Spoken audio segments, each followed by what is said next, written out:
Bom dia, meus amigos e amigas, meus irmãos e minhas irmãs. Saúdo a divina presença na existência de cada um e cada uma de vocês. Hoje eu quero conversar um pouco sobre a espiritualidade dos povos Tarariú, uma das grandes nações indígenas que habitou o território do Rio Grande do Norte, cujos descendentes permanecem vivos, existindo entre nós. A nação de onde surgiu nosso grande ancestral divinizado, o Rei Canindé.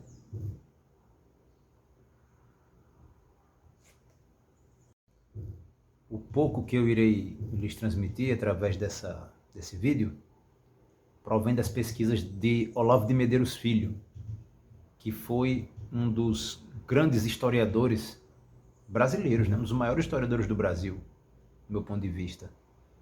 Foi um dos que mais escreveu sobre os povos Tapuia do território do Rio Grande do Norte. Só para a gente contextualizar bem a coisa, durante o período da colonização, o território do Rio Grande do Norte era habitado por 3 grandes nações. No litoral viviam os Potiguara e no sertão viviam aqueles genericamente chamados Tapuia, que estavam subdivididos em 2 outras grandes nações, os Xumini, posteriormente chamados Cariri, tá? E os Tarariú. É sobre a espiritualidade Tarariú que iremos conversar. Os relatos sobre os rituais e a espiritualidade Tarariú de modo geral são bem escassos, tá? O pouco que se encontra provém de cronistas holandeses, de sacerdotes católicos que tentaram evangelizar, catequizar esses índios, certo? E é tudo muito esparso, sempre ou quase sempre visto de acordo com a ótica do europeu colonizador. Os seres espirituais de matriz indígena, inevitavelmente, são tratados por esses europeus como demônios, E só lembrando, a crença no demônio foi uma crença imposta.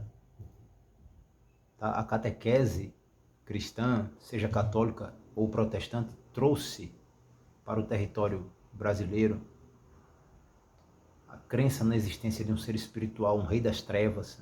Isso foi sendo imposto ao universo indígena, sobreposto ao universo indígena a duras penas. Entretanto, na cosmologia indígena, na cosmogonia indígena, não há um personagem que se assemelhe ao diabo cristão. Só para lembrar, tá? A análise que realizo aqui é uma análise feita sobre uma análise anterior, oriunda dos catequistas e colonizadores europeus. Do que chegou até nós, da pena desses pesquisadores, cronistas e catequistas coloniais, deixa claro alguns elementos importantes à compreensão da espiritualidade de nossos ancestrais Tarariú. Uma coisa que eu acho muito interessante, entre os Tarariú havia um culto estelar. Tá? O 7 estrelo era cultuado, assim como a constelação de Ursa Maior. Certo? A constelação de Ursa Maior, inclusive, chega a ser considerada uma espécie de deus por alguns dos cronistas que investigaram ali o universo espiritual dos índios Tarariú.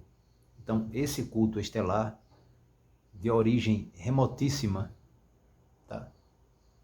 Esteve presente entre nossos antepassados.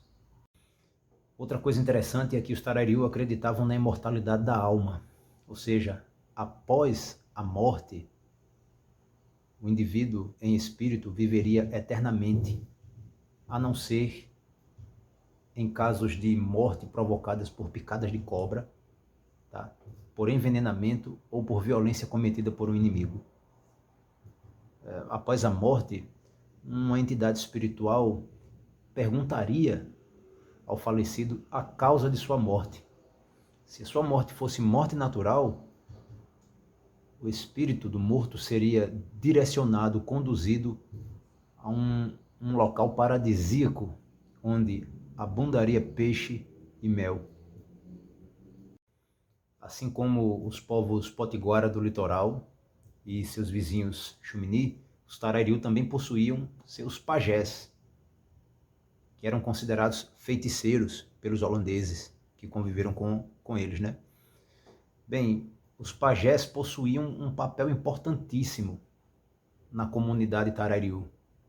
Eles estavam ligados a diversos rituais, tanto espirituais como mágico-medicinais e sociais, tá? Eram considerados grandes adivinhos, tinham a capacidade de saber o que estava acontecendo com alguém à distância, inclusive de adivinhar o que estava por acontecer, tá? E por isso eram muito consultados pelas lideranças Tarariu, de modo especial quando em situações de conflito com outros povos.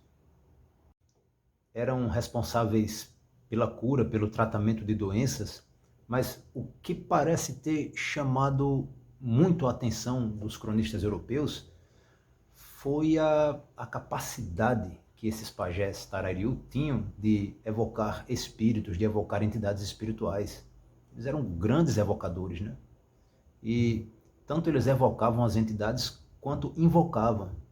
Quero dizer, alguns pajés evocavam essas entidades, tornando-as visíveis. Elas se materializavam ou se tornavam audíveis. Tá? E isso independente de quem estivesse presente no local, se homem, mulher ou estrangeiro. Deve ter sido algo que deixou os holandeses com muito medo, né? Já que eles tinham sempre carregavam sempre essa visão de que o que extrapolasse o argumento de base cristã era diabólico, era demoníaco. Tá? Esses seres são o tempo todo tratados como demônios, né? Pelos holandeses. Entretanto, estavam lá em rituais de casamento, esses seres se faziam presente. Em determinadas curas, esses seres se faziam presente. Tá? Para dar conselhos sobre as guerras, esses seres se faziam presentes. E isso é algo que atualmente, infelizmente, não se encontra mais nos meios indígenas e caboclos nordestinos, pelo menos que eu saiba. Uma outra categoria de pajés, que foram chamados pelos cronistas holandeses de esconjuradores. Esses eram pajés que mediunizavam, eles invocavam as entidades, né? Eles invocavam e os seres espirituais se manifestavam através de seus corpos. Algo semelhante ao que acontece atualmente em nossas sessões de Catimbó Jurema. Tá? Então nós temos aí dois tipos de pajé, digamos assim. O pajé que evocava as entidades, tornando-as visíveis ou audíveis, tá? Seja na forma de um índio, seja na forma de um animal, seja na forma de um inseto, certo? E os pajés esconjuradores, que eram aqueles que mediunizavam e faziam com que as entidades se manifestassem através deles. A medicina praticada pelos Tarariu era uma medicina mágica.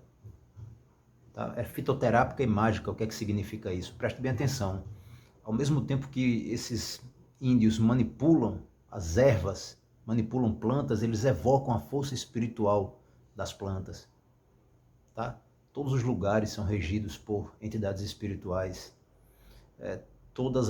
Os vegetais são regidos por entes espirituais. Então, o trabalho fitoterápico é um trabalho também de evocação, de convocação de uma força espiritual, de uma inteligência espiritual para trabalhar. Tá? E dentro do universo vegetal, mágico vegetal dos Tarariu, destaca-se, além do vegetal Jurema, a planta tabaco. Essa planta é muito importante e estava presente em todos os rituais, fossem rituais marciais, tá, que antecediam os conflitos, as guerras, fossem rituais de casamento, rituais para plantio, tá? Rituais de evocação. O tabaco sempre esteve presente, considerado um agente necessário à realização das curas e de outras atividades do meio indígena. Bem, eu citei aqui alguns elementos, tá? Não é meu objetivo que esse vídeo fique longo. Então é isso. Aos poucos seguimos resgatando nossa ancestralidade, nossa espiritualidade indígena e cabocla. Que Deus e a Jurema abençoe cada um e cada uma de vocês. Até breve.